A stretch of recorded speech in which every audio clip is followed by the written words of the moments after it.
Am I dealing with a narcissist? In this video, guys, I will show you some signs that you could be dealing or meeting a narcissist and what you can do to protect yourself against these very bad, shitty people. Wrongly, people in general misunderstand a narcissist person with a high confidence, with a excessive amount of self-love and things like that. But actually it's quite the opposite. They don't have confidence. They actually hate themselves and they invent this fake persona in order to hide their weaknesses, you know. So narcissism is not about like posting selfies or photos in the mirrors or things like that, as people wrongly believe it is. Actually, narcissism is a personality disorder from the cluster V personality disorders, and in this cluster we have like antisocial personality disorder, also borderline personality disorder, histrionic personality disorder, and also yeah, that's it, 4 types of people. And in general, whenever someone has one of these kind of labels from the cluster B personality disorders, they also have one part or a little bit of the others. So that's why they are very dangerous people in general. But I want to concentrate this video on narcissism, okay? So how can you identify narcissism? Well, it's a person like that is not emotionally mature, you know. You can see that whenever they don't get their way, they behave like a child. Tantrums, bad words, disrespect you. They are totally self-absorbed. Everything has to be according to their own rules, about their own beliefs. They take everything personal. They have very low tolerance to criticism.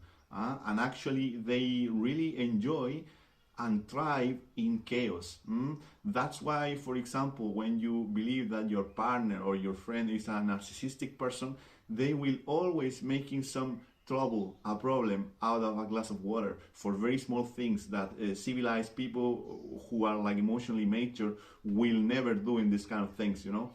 So that's the first step that can give you some insight about if this person is actually a narcissist or not, you know.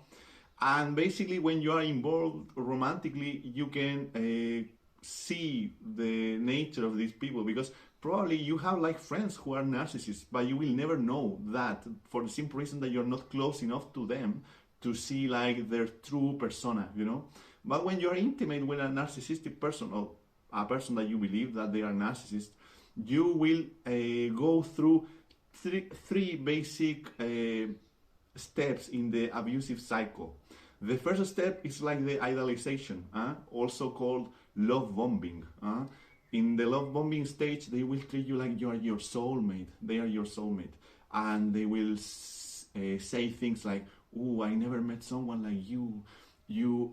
I feel like I know you from hundreds of years. It's like in our past life we met each other," you know, and things like that. When you barely know the person, maybe you have like a couple of dates, one date and stuff like that, they will praise you a lot. They will treat you like you have never been treated before, so you will feel kind of special, you know, and according to the things that they are saying to you, you will feel appreciated in such a way that it feels unusual. You can smell something, there is something strange here in the air. Why this person who barely knows me is treating me this way? So this is the first clue that you have to always pay attention to. In this stage as well, you can start planning some kind of strategies to truly save yourself in future, because you, trust me, you don't want to enter in a relationship with a narcissist. One of my girlfriends, I'm sure that it was a covert narcissist, and I wish I had known what I know now in that time, okay? So I think the best thing you can do in this initial stage, or in the love bombing stage, is like try to criticize this person and see her or his reaction to criticism, because true narcissists have very low tolerance to criticism, okay? That's the first kind of strategy I would do. The second strategy I would do is like try to praise them and see their reaction. If they react in a way that, oh, okay, thank you, and also they feel super accomplished and super delighted to your praise, pay attention as well, because they really love they really love when someone is like sucking their feet, you know. So this is the thing, okay, guys.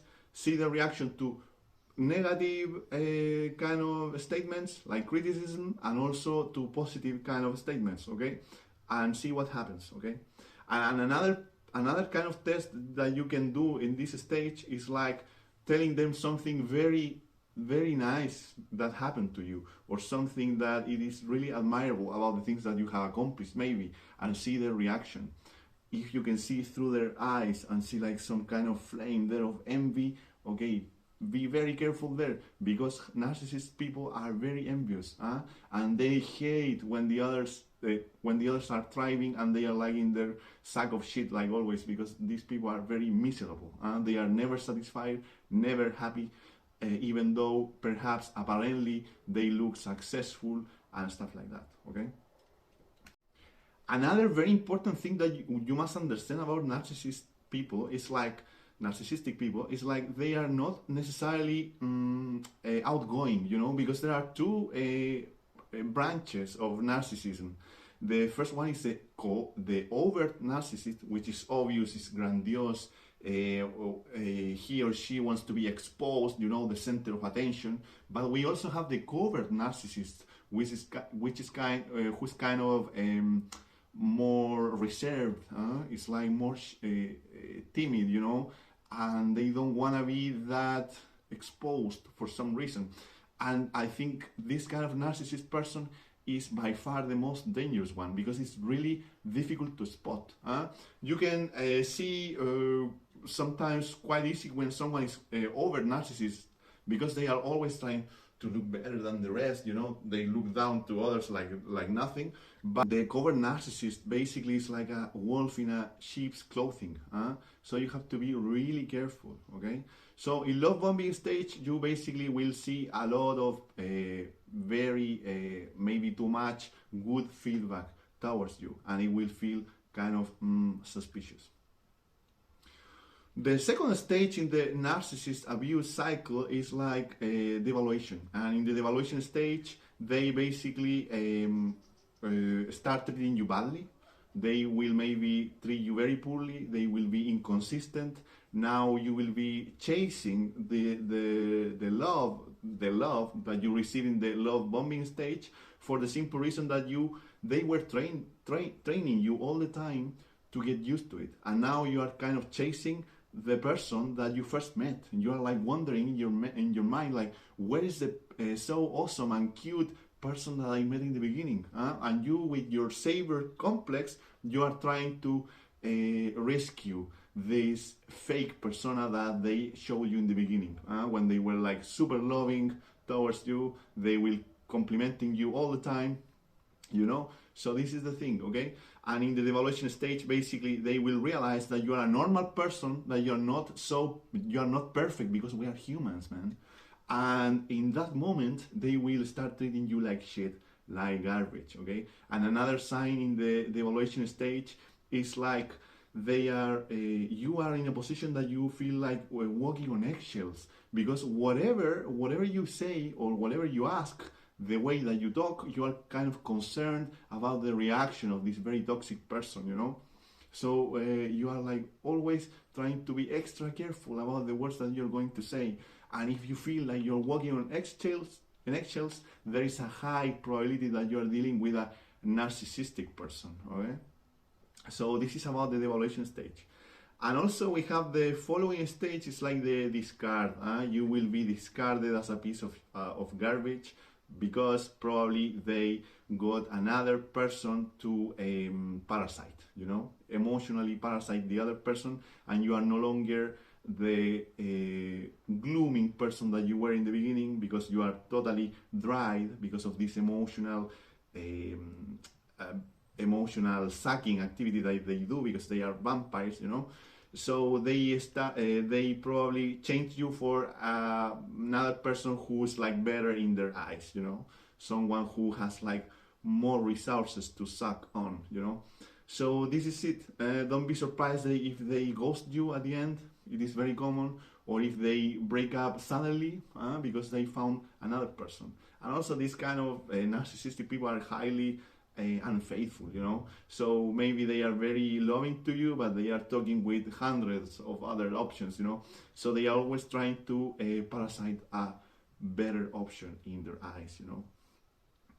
And the final stage, actually, they were 4 stages, is the hovering stage. In the hovering stage, basically, they will try to reach out to you. Now, if there is something that narcissists hate, is like to be forgotten.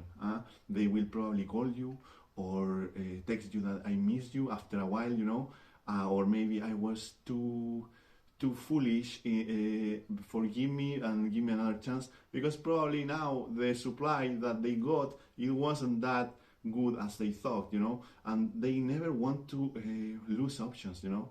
So I think the biggest red flag when it comes to this is like whenever your ex-partner or your partner is saying to you like, let's be friends, in the end, be very careful, because only psychopathic people ask someone to remain friends after a relationship. Would it be that easy to be friends with someone that you really loved in the past? It's not, you know. So that's perhaps the most. Also, only around 5%, statistically speaking, of population is like a true narcissist. We are all self-absorbed. We all like to talk about ourselves, you know. But these people is just in another level, and you really need to protect yourself from these people. And the cues that I'm giving you here are the best guidelines to protect yourself from these emotional vampires, okay? They thrive in chaos. They will make you miserable, okay? Probably you are a very kind-hearted person, a very naive person maybe, and a very loving person, and that's why they chose you, okay? Because they don't have that, and they have to take it from an external source. So if you were prey on narcissist abuse, probably you are a kind-hearted person, and your mission as a human is to learn from this mistake, you know, and why you were prey of this kind of miserable people, you know. So that's why I'm making this video, okay? So I hope this short video helped you guys in some ways, and always protect yourself. It's full of motherfuckers out there, okay? So that's it.